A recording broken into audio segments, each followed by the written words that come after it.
Let's journey back to a time before the familiar story of creation, before Eden existed, even before humanity took its first breath. Imagine an era of profound, divine stillness, populated only by enigmatic figures known as the sons of God. Who were these beings present at the dawn of existence? Why are they mentioned so fleetingly, almost like whispers within the scriptures? If Adam was the first human, how could they have already been there? Consider the possibility that the creation narrative commonly known is merely one layer of a far more complex reality. What if a divine hierarchy and an earlier creation existed before Adam?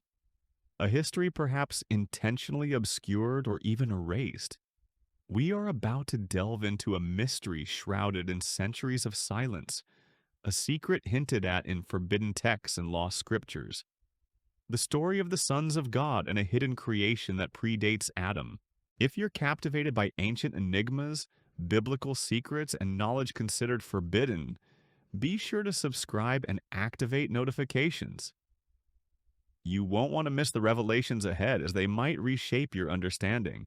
The Bible famously begins, "In the beginning, God created the heavens and the earth." Yet, a curious detail emerges elsewhere. In the book of Job, considered much older than Genesis, God poses a challenging question to Job. "Where were you when I laid the earth's foundation, while the morning stars sang together and all the sons of God shouted for joy?" Job 38, 4 through 7. This single passage is pivotal. It states the sons of God were rejoicing before the earth was even formed, before Adam, before light and darkness were separated. They were already present. But their identity and the reason for their near absence in the Genesis account remain puzzling. While Genesis details a structured creation process, Job offers a glimpse into an earlier reality, suggesting celestial witnesses existed, beings with awareness and purpose. The Hebrew term used, Bene Elohim, specifically denotes beings of divine origin, not humans. This challenges not only the timeline of creation, but also suggests Adam might have been the first of his kind, not the first conscious being created. The mystery deepens. If these sons of God existed and celebrated the world's founding, their story belongs not to human history, but to something more ancient, something the scriptures only allude to cautiously. This leads us toward controversial territory, as ancient texts outside the canonical Bible, long deemed heretical, suggest these beings were more than observers. They were integral to an original divine order, a creation preceding Adam. The Book of Enoch, once highly regarded by early Jewish groups, tells a startling tale of the Watchers, celestial beings assigned to observe Earth. However, they overstepped their bounds, descending, sharing prohibited knowledge with humans, and ultimately facing punishment. These figures appear to be the same sons of God mentioned later in Genesis 6. But Enoch provides their backstory: a powerful divine order existing long before Adam, whose fall originated not on earth, but in the heavens.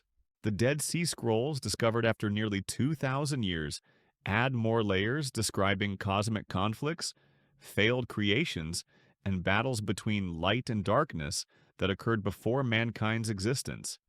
If this holds true, Adam wasn't the initial creation, but possibly a replacement, a reset after a prior failure. The crucial question then becomes, who or what were these sons of God before their fall?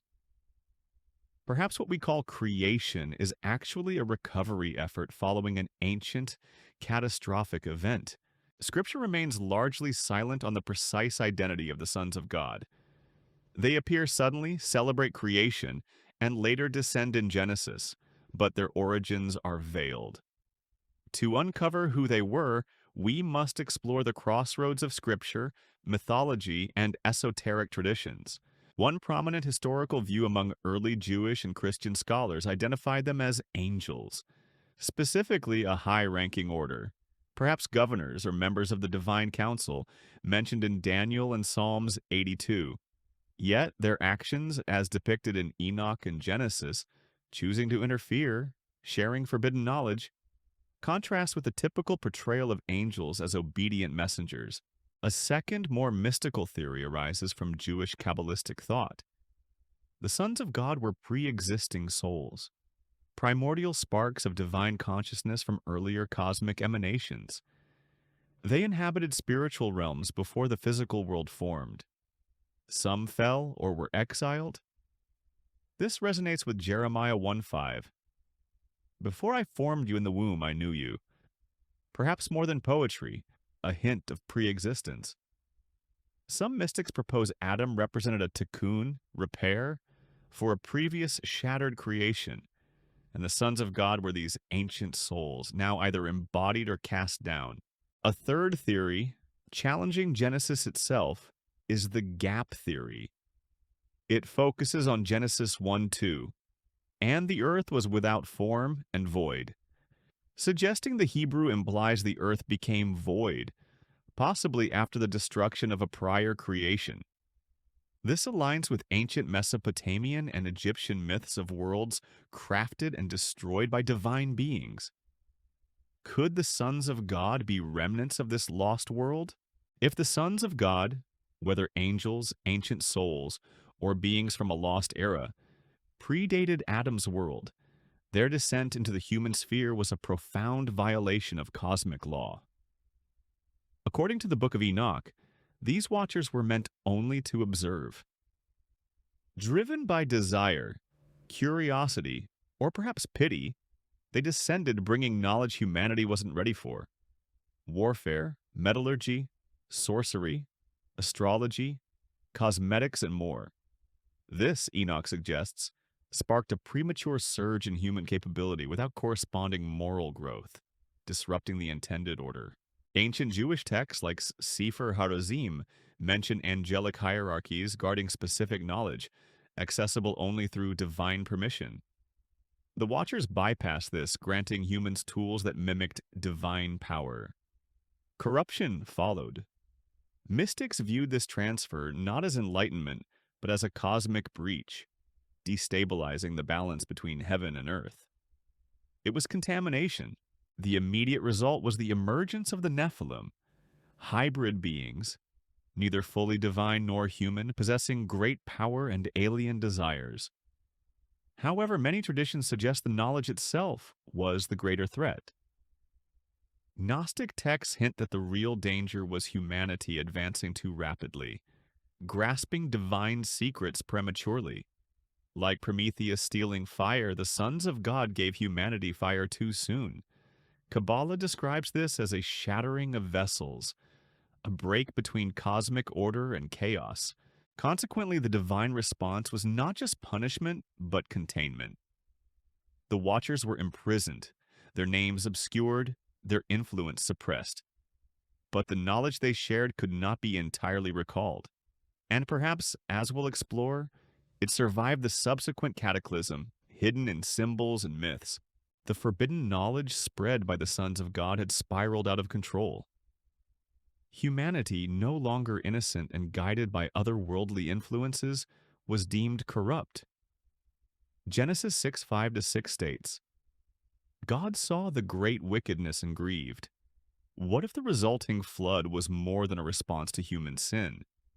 What if it was a deliberate act of historical erasure, a cleansing, but also a cover-up?